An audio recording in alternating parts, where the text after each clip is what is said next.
When one thinks of classic games to play, Solitaire is more than likely going to be one that's mentioned, since it's been around since approximately 1746.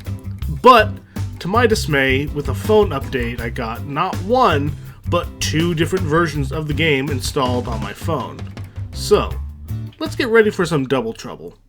Now, more than likely, you have an idea of how to play Solitaire, but for those of you who don't, here's a brief overview. The basic premise is that you have a deck of cards with 7 rows of cards on the screen. These rows will range from having 0 cards to 7, with only the bottommost card being visible. In your standard gameplay, you have all 4 suits with both red and black cards ranging from king to ace, with king being the high card and the ace being the low. You stack cards on top of each other so long as the card you're stacking on is of a higher value and different color than the one you have. On the upper left side of the screen, you'll have 4 blank areas for cards. That's where you start stacking cards, starting from the ace all the way up to the king. The ultimate goal of the game is to stack all the cards in that corner by suit in the fewest moves possible.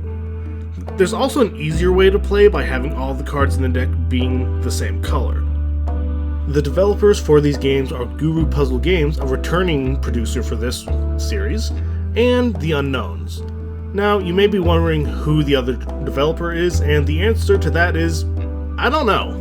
When I tried to find it on the Play Store, I was unable to, and I spent the better part of an hour scrolling through the Solitaire apps with no luck. That usually means that the app was removed from the store. Why, you may ask? I don't know, beats me. But the good thing is that the games are rated E for everyone. Well, at least the one by Guru Puzzle Games is. But I still feel pretty comfortable with assigning that E rating to the other one. Also, I found out that these particular games were auto-downloaded from the Galaxy Store rather than the Google Play Store. So I'll have to mess around with the settings to see if I can stop the stream of games I never asked for.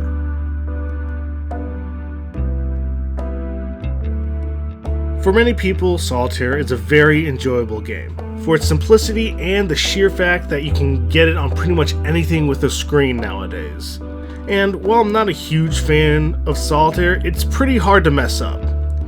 In terms of gameplay, there's almost no difference between these two games. In fact, they even use the same sound effects. The biggest difference between the two are the backgrounds you can get along with what the cards can look like. It almost makes me think that the same developer made both of them. For this section, both games are getting the same rating, a 6 out of 10.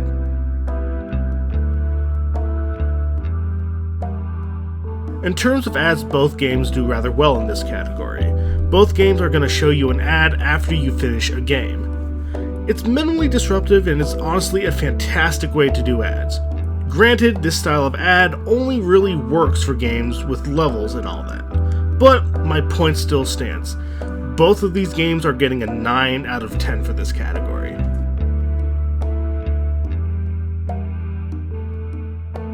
Now, microtransactions is where we see some separation. One game has them and the other doesn't.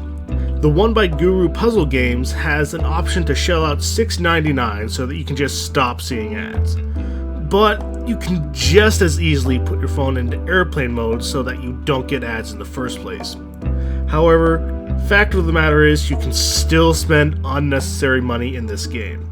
So the Unknown Solitaire game gets a 10 out of 10, while the one by Guru Puzzle Games gets an 8 out of 10. Again, the ads are fairly non-disruptive, all things considered.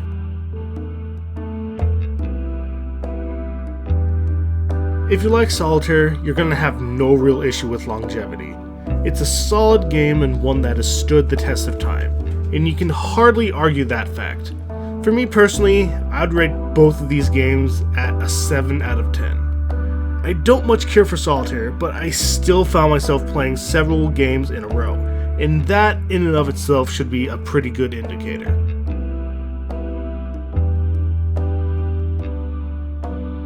All things considered, I would give the game made by Guru Puzzle Games a 7 out of 10, and I would give an 8 out of 10 to the one made by the unknown developers. It's pretty difficult to mess up a game like Solitaire, and both of these games do a solid job of representing the game. Thanks for watching. If you like what you saw, hit the like button, leave a comment, and subscribe to see what comes next. Now remember, you all are awesome, and I will see you in the next one. This is Not Important, nodding off.